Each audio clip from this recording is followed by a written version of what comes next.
Certainly, we are very disappointed with the downgrading by Moody from AA2 to AA3. But if you ask me, I'm even more disappointed by their assessment of the Hong Kong situation and their comment on the weak institutions and governance. Because after 7 months of social unrest, what has proven to be resilient is Hong Kong institution and also Hong Kong governance.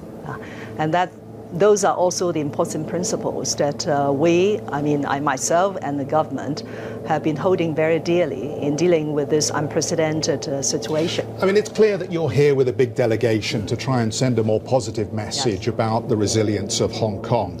But Moody's says there is no tangible plan to address the protests. And that's the problem, isn't it? That at every turn, it seems that the government has been behind the protesters. They've been unable, or you've been unable, to find a way through this to stop the protests and show that ultimately you're back in charge.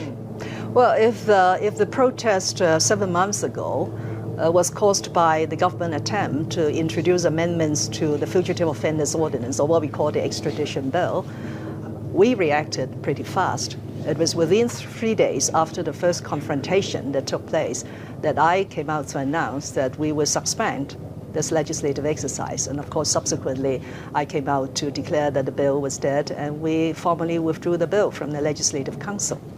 But we have to ask ourselves, and I hope the overseas community will also be interested to find out. So after this bill was withdrawn, what were the underlying driving factors that have resulted in this sustained period of social unrest? Everybody will have their own proposition, and of course, as the chief executive of Hong Kong, I have mine. On the one hand, it will be something very unique to Hong Kong, and that is the operation of this very important principle of one country, two systems, whether it has been fully understood and accurately implemented in Hong Kong, whether it has given rise to fears and anxiety about this very important formula that underlines Hong Kong continued success and stability. The second factor will be very common to other places where we have seen a lot of these riots. Those were also quoted in the Moody's assessment. Those are the social and economic problems, the poverty issue, the affordability of housing in Hong Kong, the lack of upward mobility for the young people. And I have to say that in the last 2.5 years, the government has been trying to address almost every of those social issues. This has become very personal, it seems. This is about you and the protesters in a way. And let's face it, the extradition bill wasn't the first issue that raised problems. It was the West Kowloon Railway immigration issue and the sighting of mainland security officials on Hong Kong soil that people felt chipped away at the idea of one country, two systems. People felt that was rammed through, and then the extradition bill subsequently was going to be pushed through in the same way without going through the regular legal process that most primary legislation in Hong Kong goes through.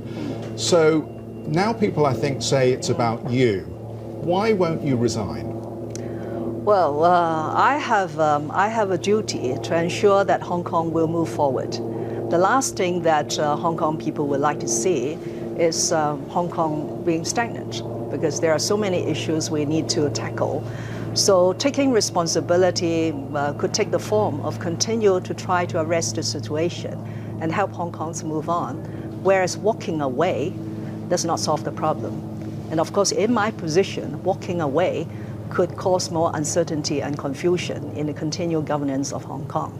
It's been a very brutal 7 months, and you personally must have suffered immensely, I would imagine, because no Hong Kong citizen wants to see taking place what's taken place over the last 7 months. Did you offer your resignation to Beijing, and were you told that you need to stay in place to finish the job? Well, I have said in public, and I will repeat here, Jeff, that I have not tendered my resignation, because the core of responsibility requires me to stay on and deal with the situation.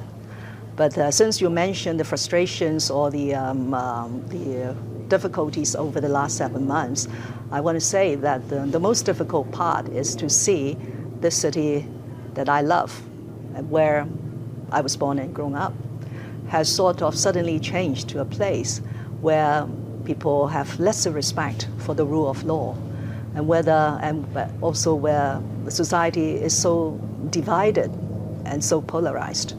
So I really hope that as we move on, that we will overcome some of these challenges. Hi, I'm Joanna Bersecci, and thank you for watching. You can check out more of our videos by clicking on the boxes on the screen. And don't forget to subscribe to our channel for more from CNBC International. Thank you for watching.